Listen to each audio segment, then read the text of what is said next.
to talk. We need to talk. We need to talk. We need to talk. We need to talk. We need to talk.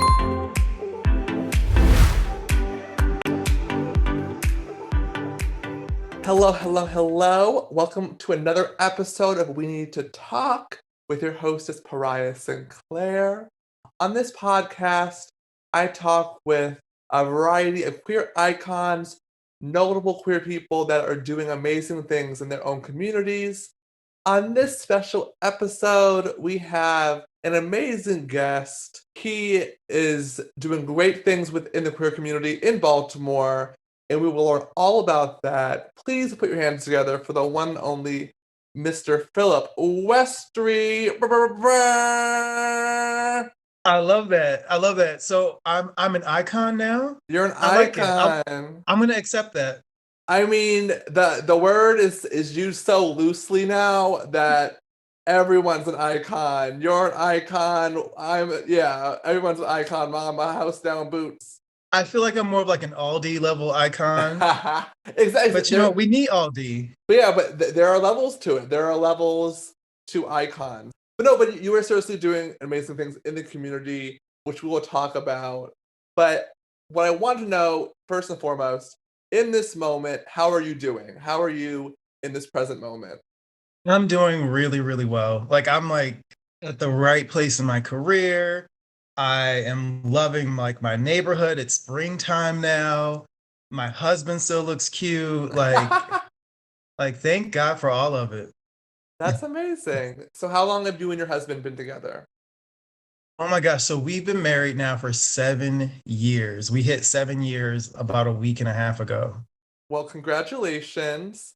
But yeah, 7 years of marriage in the gay community is like 30. Like that's like 3 decades in like this in the straight world. So that's amazing. No, I'm really proud of us. Like all it's been is just saying, okay, yeah, I'll keep saying. I'll just keep saying. He seems okay. So how long have you been like together, like including the marriage?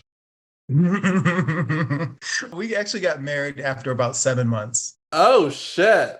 So we did, you know, I found out he was rich and then I found out he wasn't rich. That was my attempt at, you know, being a kept man and didn't quite get there. 7 months. So like I'm guessing like after those 7 months, like you just knew? I would say I knew probably like week 2, week 3. Yeah. Oh my God. How did y'all meet? We met online. We met on Match.com. Oh, Match.com? For real. Okay. For real. Oddly enough, I forget how I ended up on Match.com. I think I had a Groupon or something. And I used it. And then, you know, look, I got a husband and a house and a dog now. Thank you to Match.com. Okay. Yeah, this is all a paid sponsorship for Groupon, everybody. That's how we're doing it. We're sneaking the paid sponsorship in there. But no, that's amazing. I feel like lesbians are so known, like the stereotype is that lesbians, you know, they meet and then like the U-Haul and then like... Right. I'm not even going to tell you how quickly we moved in together. Oh, Jesus. How it doesn't matter, right? It's all in the past. It was fast, though. Let's just say it was fast. It was fast. See, that's the thing. Like, I see, like, these couples in general that, like, you know, they have their walls down and they don't have trust issues and they just, like, take someone in like that. And good for y'all. Good for y'all. It takes me a couple weeks to even, like, learn your last name. No, truly. No, there have been some dates where I don't even know I don't remember the guy's first name. But I like him. What happens? But I like him as a person. So say like he pays for the date, I'll like pass the card to the waiter and I'll look at the card real quick to like see his name. Yeah. Wow, that's a mess. It is a mess, and here I am. So you see how I'm doing at this moment. How are you doing? I'm doing well. I can't complain. I'm starting this podcast back up. I took a break last year because drag was getting super busy and everything. But now I'm in a space where I feel like I can balance drag in my day job, in this podcast. I'm getting help on my podcast I'm having a friend that's helping editing it and like uploading it. Good. That is good to hear. I'm glad that you like hit me up the other day. Okay, so y'all, I messaged this man on Facebook. He didn't open it. I saw him at a drag show, and I had to like be that girl and be like, "Hey, did you check your Facebook message?" And he did. He didn't. But here we are on this Zoom call. Listen, anyone who's listening, Pariah will like hunt you down like you owe her money. Oh, I'm Okay. serious. Like, if I want you to like be a part of something, bitch, like I am aggressive. Like I don't play games. Like because I know like especially like busy, like we're all working people, we're all busy, so I get it. Like we may not check our notifications, but bitch, I will like triple text you, I will email, text, grind. No, bitch, I have some people messages on Grinder, like reminding them, hey, like, do you want to do the podcast?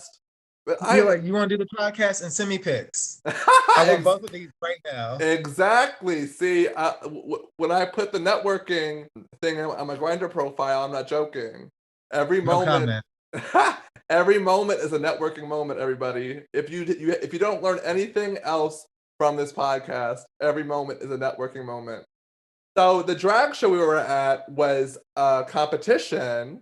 How did you? So, which I thought that was amazing that you were supporting not only local drag, but like a local drag competition where you have new drag artists and also like drag artists that have been doing it for a minute come in and like show their craft. How long have you been supporting drag shows? Oh my goodness. I mean, I think I started going like around the same time I came out. I probably started like going to drag shows at Central, OG Central, the Hippo, and then like, random spots. I mean, there used to just be like, I don't know, it was a different vibe back when I was a kid with drag. But that's when I started. And then, I think I sort of stepped away from going to drag shows for a little bit. Just, I don't know why, like kind of like lost touch with the community Yeah. for some reason. But then I'll say like the last 5 years or so, like we've just been going. And then the pandemic, like, I don't know. It was so hard to support a drag queen during the pandemic, but I did what I could. Hello. Yeah, no, I totally understand. It was a lot. It's not perfect. Like obviously we're still in the pandemic. I just saw yesterday that Philly is reinstating their indoor mask mandate. So like we're still in this shit. So That's tough. I did not know that. yeah. Philly is one of my favorite places to go. Yeah, I just saw that because yeah, I've been wanting to go back to Philly because it's been like a year since I visited, and I'll still visit. But yeah, that's tough. It's hard, man. Especially in a city like it's just because there's so many people. Like it's even with masks and stuff, it's hard to like avoid like transmitting like that type of virus. It is. And then, Yeah. yeah, it's and the nature of our community pre-COVID was always like being together in close spaces. And some of our favorite places are very small. And I miss, being in those places and really miss being with everybody that way. Oh, I would hate to see us go back. Yes. Knocking on wood. Knock on Yes, wood. everybody keep your vaccine stuff up. If they ask you to get a fourth one, get it. A fifth one, go ahead and get it. No, sir. Um, Yeah, I think in June I'll be needing my second booster. But yeah. So last time when I had this podcast, I asked people like what have you learned what have you learned from the pandemic, all that. But I don't want to harp on the past. What I do want to ask is whether it is today or this current week, what have you learned? What is something new you have learned? you know, I've learned a few things, but one thing is for sure, my mom always had the best sense on like how to keep up a house. Mhm. And so every Saturday morning, she would put some Luther Vandross on and like clean the house. And like clean the house from like 5 o'clock in the morning to like, I would say like 9 in the morning, because then we would end up going to a yard sale. But like I started doing that a couple weeks ago and I was like, I gotta start taking care of my little house so it's not looking a mess during the week. And that's something I'm like, I'm gonna try to do now going forward. And for all of y'all, take that time, clean up your space and just do it for yourself, even if you're just like reorganizing something. Like just do it for yourself because you deserve that like that time to like clear your clutter, declutter, or whatever you need to do. No, I totally agree. It's yeah, because obviously less so now, but especially when we were in the pandemic, we were, forced to be at home. So, especially when you're home all the time, you don't want to live in clutter. You don't want to live in that kind of chaos.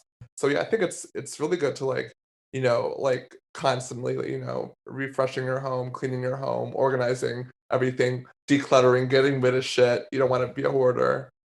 It's easy to become one though.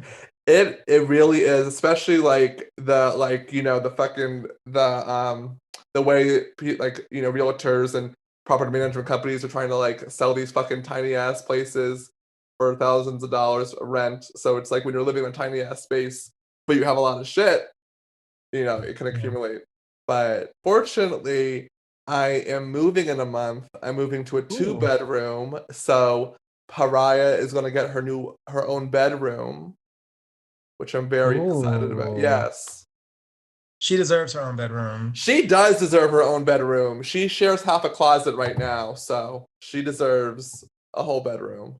Yeah, I don't see how that's even working. It's kind of not. So like the outfits are in like half the closet, but then the wigs are on the wall, and actually the wigs are on the wall, and the wigs are kind of like throughout my apartment. So like there's some wigs on a bookshelf, and then there's some wigs in the bathroom closet. So then, like, when you're dating, is it like, does someone come over and they're just like a wig falls on them and they're just like, you just wait to see what their reaction is? Like, is this a keeper? If they just keep it moving, they're good. If they um, like comb the wig out and put it back, then they're even better. so most of the time, guys do know, like that I'm a drag queen, what they're getting into. I will say one time, this guy came over, and I didn't tell him I was a drag queen, and we were like, I don't even know if we made out or anything, but we were in my room, and he was there for a little bit, and then he was like, "Yeah, I gotta go," and he walked out. Yeah, that was one time out of the I don't even want to say How many? the number of hookups I've had, but yeah, that happened one time where it was pretty obvious like why he was walking out, which I don't blame him. I wouldn't want to if I don't know, being with a drag queen, even just hooking up with a drag queen is a lot. So All the reasons to be like, I just gotta go. it's a lot All though, right. especially like dating as a drag queen. Like, yeah, that's a whole other podcast, and I think I've talked about it on other episodes. So I want to get into you, Philip. Yeah, sure, sure, sure. So this is what I ask every guest. How would you describe yourself in a few words? Like I love this question. I think of some of the people that I work with, they would probably describe me as like a cheerleader, very loyal, and they would also probably say that I thrive on like some sort of team spirit because that's when I feel like I'm doing something. Because like I'm not the person who's like I got it all, I have all the answers. I always feel like a collaboration is a really good way, and I also get really disappointed when I work with somebody who's like just absolutely shitty on my team. I'm like, so many people are working so hard, and then you are just not with the team. What is that about? Like we're and I think of what you do. I think of when you're putting on shows, and this is why I really appreciate drag and like sort of the idea of like putting on a drag show in any space in a bar. It's similar when I put on like a legal clinic. I got my little team that I know is going to show up, and then I'm asking other people to show up. I'm asking community partners to show up. If it all works out well, everybody ends up happy. Everybody leaves like, with something. But when there's one person, one group, you're like, oh, here we go. But I got to pull this person along. I got to pull that group along. So, yeah, I would say cheerleader, teammate, loyal. Yeah, Whale? that sounds like me. Loyal. Loyal. Oh, I thought you said Loyal. whale. Okay, loyal. Okay, no, I love that. I love that. So Yeah, for those that I don't know, so you are a lawyer. I am. So we will get to your current position, but how long have you been a lawyer? How long have you been practicing law? Yeah, I'm going on 10 years, Pariah. That's It is almost, amazing. look at this. And you know what? they still keep on every year. I'm like, you sure I can keep practicing? Okay, okay. I'll keep doing it then. Yeah, I've been doing it for 10 years. I love it. I've always been doing public interest work. So I don't think I've ever collected a client fee before, which is weird. Like I've worked with hundreds of people and they've never had to pay because of it's always been free, the services. So Oh wow. So what did you like? I guess what did you specialize like your legal degree? Like what were you practicing before your current position? so law school, you kind of get this sort of general education, but I always knew I wanted to do something along the lines of what I'm doing. Hmm. So when I got out, I started doing foreclosure prevention. So that was during the foreclosure crisis when I got out and people were losing their homes. I was doing that work, helping people, in that sense. And then as my career expanded, I started doing landlord tenant work and then other consumer debt issues, so credit card issues, that kind of thing.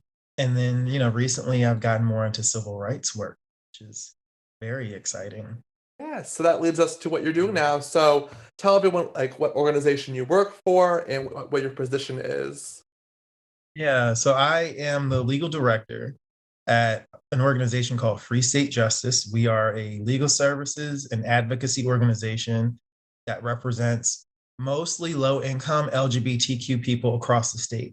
And the majority of our clients come from Baltimore. Majority of our clients are Black or trans or youth. That tends to be where we help most people. And the cases that we help with range from like legal name changes to family law issues and discrimination. So it's fulfilling, it's very challenging, but we have like a really good team, especially I would say over these last like year or so, the way that the organization has been heading. I'm really happy about what we're going to do in the future.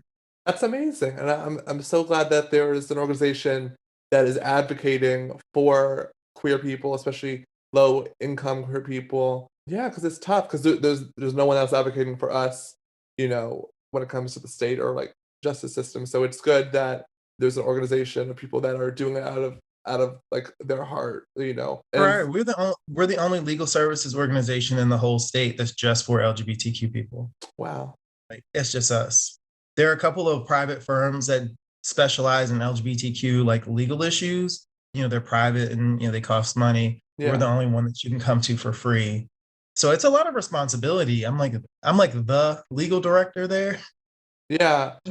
I'm like, okay. Yeah, I was just gonna go into that because that's like that's a big job title like to like you can throw it around at like a dinner party like I'm a legal director. What are you? Yeah, that's definitely something you can especially if you're in DC you can throw that shit down on the table but like yeah I'm a legal director.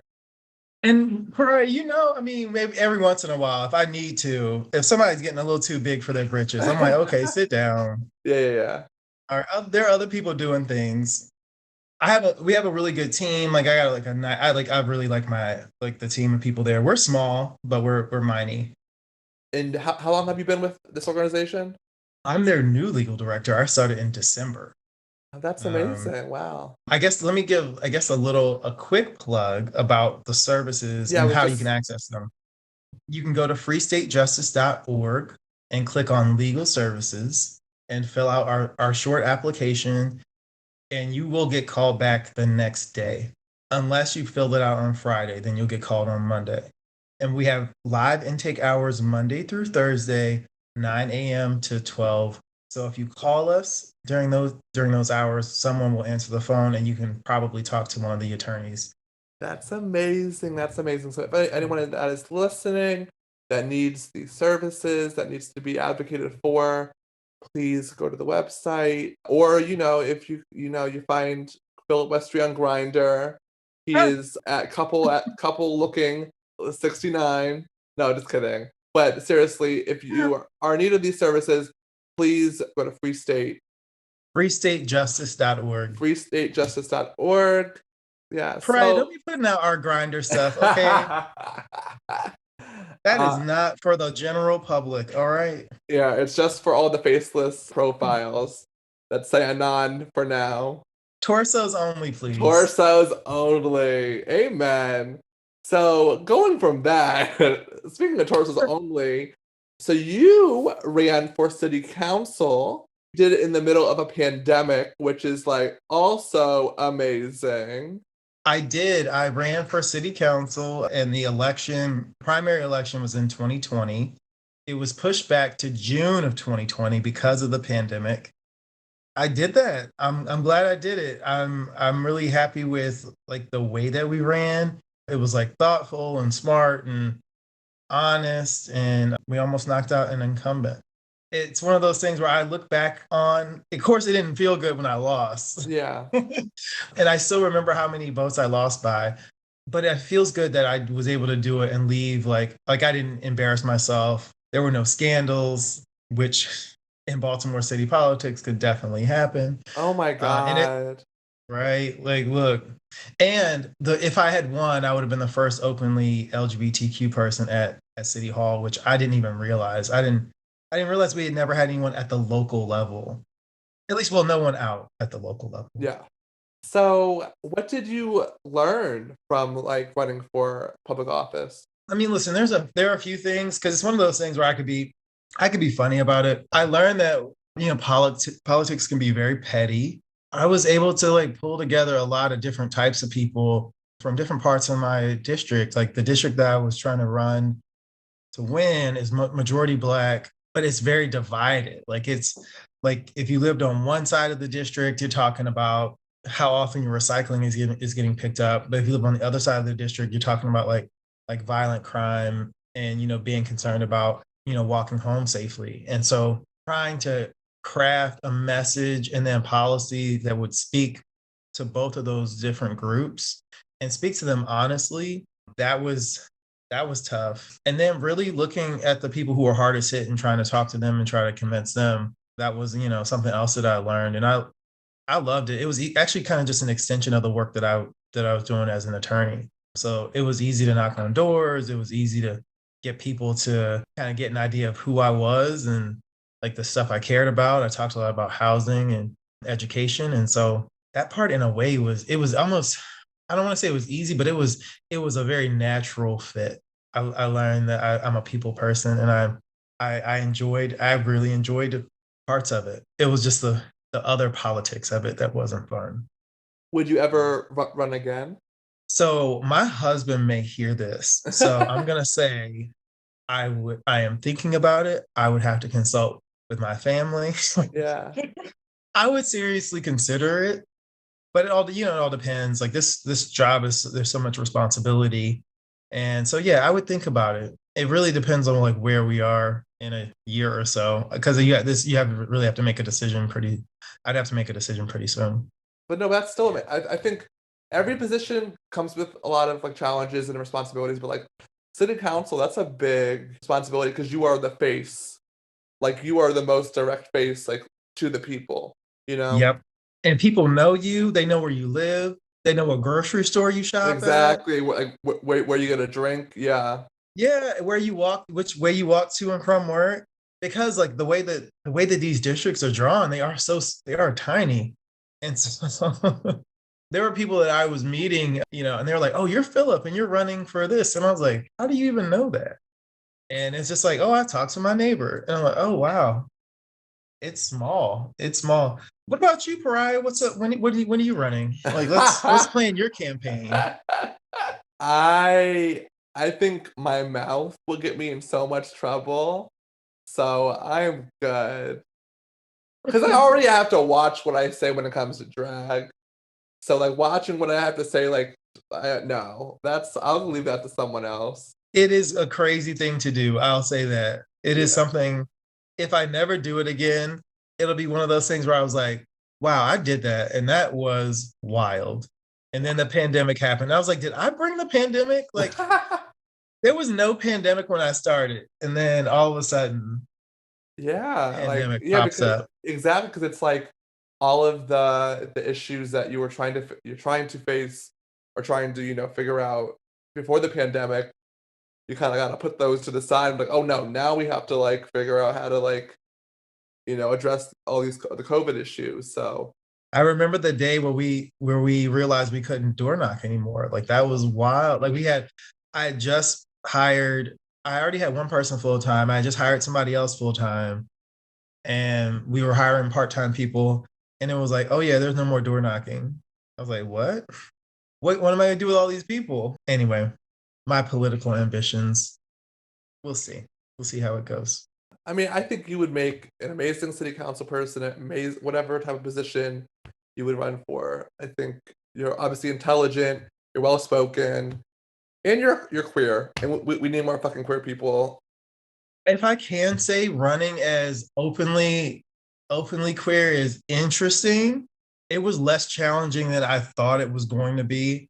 But there were definitely a couple moments where I knocked on someone's door and I was like, oh yeah, I'm Philip. Oh yeah, yeah, I heard about you. You that gay one that's running, right? And I was like, oh yes, I'm the gay one. But I know that was a decision that I made early on. I was like, if you ever met my husband, like he's actually kind of hard to hide. Like he's not like a little guy. I can't like push him off to the side. But I was like, I'm gonna run, being like, this is who I'm married to. And my family was out there supporting us and really wanting to show that. Like we marched in Pride in 2019, and it was a big group of us, and we marched, and and my mom was up there with me and convinced me to wear these very tight shorts that upon reflection, feel like they were maybe a little too tight for me to be running for a city council, but you know what? I think they also worked.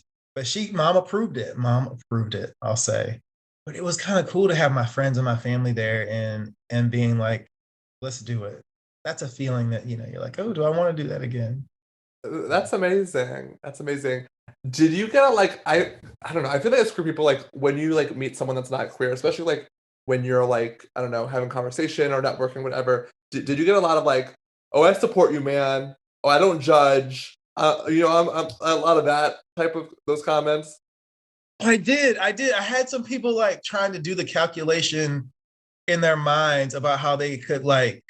I was like, will you then also tell your next door neighbor that you're supporting me? Yeah. Yeah. It was like, oh yeah, bro. Oh no, I get it. No, that life is that's something that people get into. And I was like, into?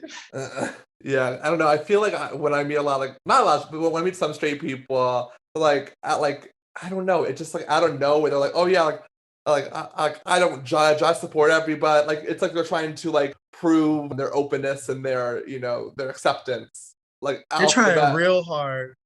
Yeah. They're trying really, really, really hard to prove something to somebody. Yeah, and then they'll hit you with, oh, my brother's gay. Oh, my friend is gay. Oh, yeah, yeah, yeah. Like My barber's nephew is gay. Like, oh, I exactly. know him. Yeah, like there needs to be a class, like not only like obviously LGBT education, amazing, but there needs to be a class for straight people on how to navigate. No, a class for queer people on how to navigate the straight world. Right? That needs to be a class. It's not easy. No. It's really not easy. Let me give you an example of like the types of clients, the types of cases we're having. Like there are people who are calling in and saying that they're having employment law issues, right? And they're being discriminated against at work, and they're being misgendered, or people are awkwardly, clumsily trying to figure out how they put this person in a box. Sometimes like we're just sort of sitting back and like we'll talk after we talk to the person's like, what is wrong with these straight people? And like it is, though it's a lot of weight on an individual to be like, this is the spectrum of the straight response that you're going to get. Like you could easily get, oh, okay, cool. What are your pronouns? To like something completely unexpected. That is very much where we are right now. With your cases, like I guess do you get a large percentage of like employment related issues? Yeah, a ton of employment related issues. We get housing discrimination, every once in a while, especially when you have a landlord who like lives very close. Sometimes like a landlord has like a multi-unit dwelling and they live in one of the units, and they get to a point where they're like, well, I only want this type of person living in the unit above me. And that's crazy. You can't do that. The employment law issues, yeah, some of them are, the vast majority of them unfortunately are trans people. And like there are stats out there about how difficult it is, one, to find work as a trans person, then to also like keep work. It's so evident in the treatment because because I don't know, it feels like everybody's just so far behind. Like we've started to see, like I go every morning, I'm at the gym and I see a commercial with like two old gay guys holding hands or kissing or something. I'm like, damn, on the commercial back in our day, it was a very special episode, you could only see at 10 o'clock. But I feel like as far as like the trans community goes, like it's still so far behind. People are still like getting used to seeing trans folks that like we're still dealing with like the very, very random questions that come up. And, of course, God forbid, like the violence that happens, because that's very much still, it's very much still happening and it's present. That's the work. That Yeah. is the work. Does your organization work with Baltimore Safe Haven? We do. That's We do. amazing. We have a pretty good relationship with Aya and the whole team there at Safe Haven.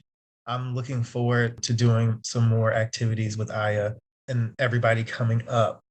As soon as I get dates, as soon as we get things like settled, I'm always happy to like tell everybody about it. But we're Yes. still working on some things. Yeah. So for those that don't know, Baltimore Safe Haven is a nonprofit that helps at-risk trans youth, or is it all trans youth? Is it their age limit or is it trans youth? Mhm.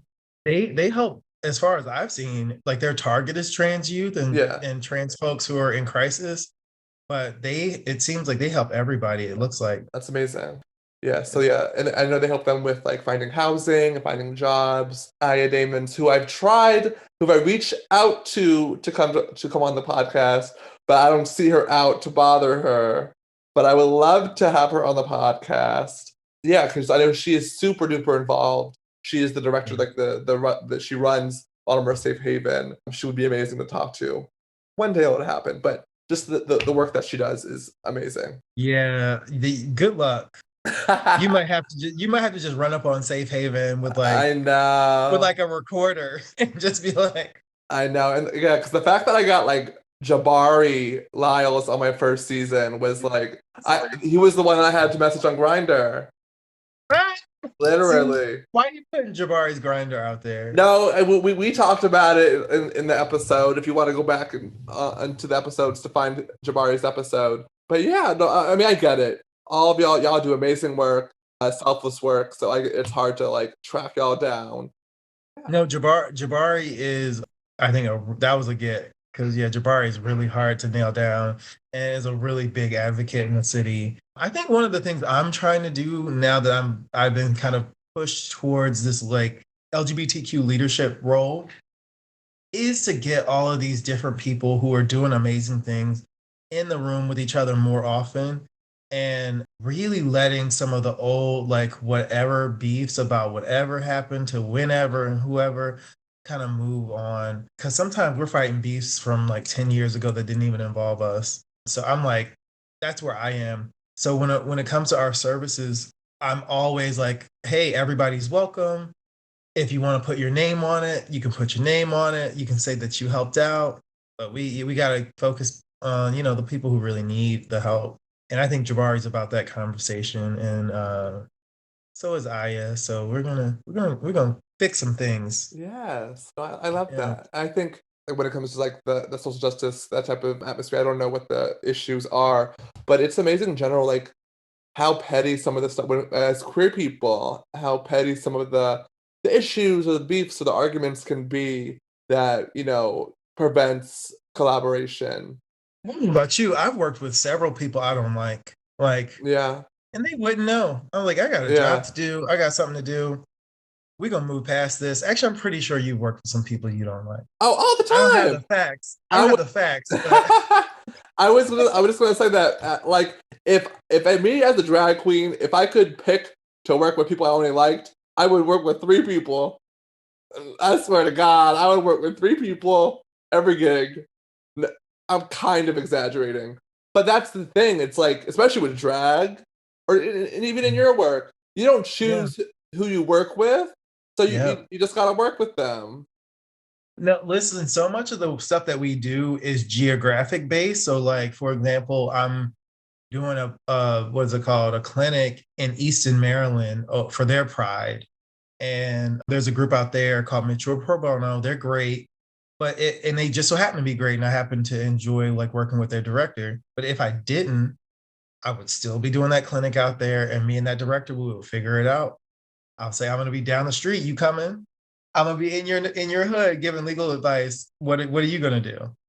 And I think that's what we have to do. Like, because at the end of the day, like I think of all the groups we have in Baltimore, we're oftentimes we share the same client base. Like there might be somebody who comes to my organization for legal services, who might go to Aya's organization for like supportive housing, who might go to the Pride Center for some of their services that they do, some of the classes that they do. I refuse to be in a beef with anybody. And if anyone's ever said, "Oh, Philip said this about you," it's not true. I've never.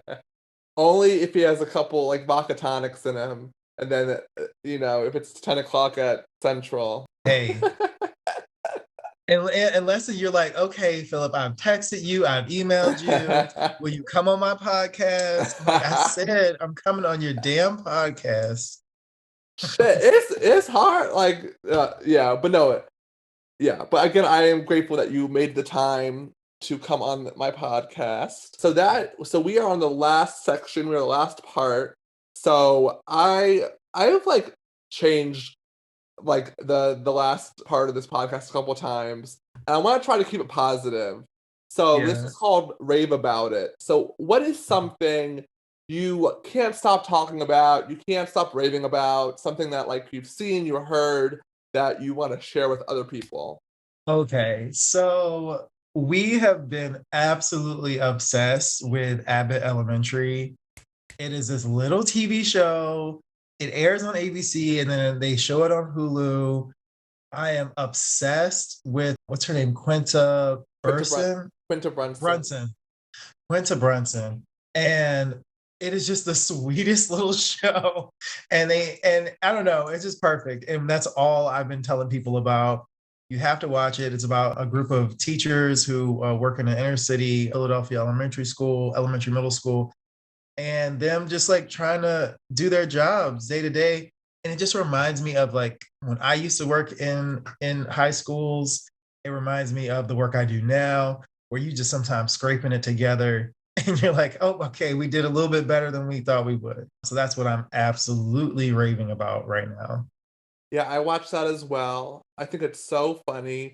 And I'm so happy that it's getting all these great reviews and people are watching it. The network sitcom is like kind of dying.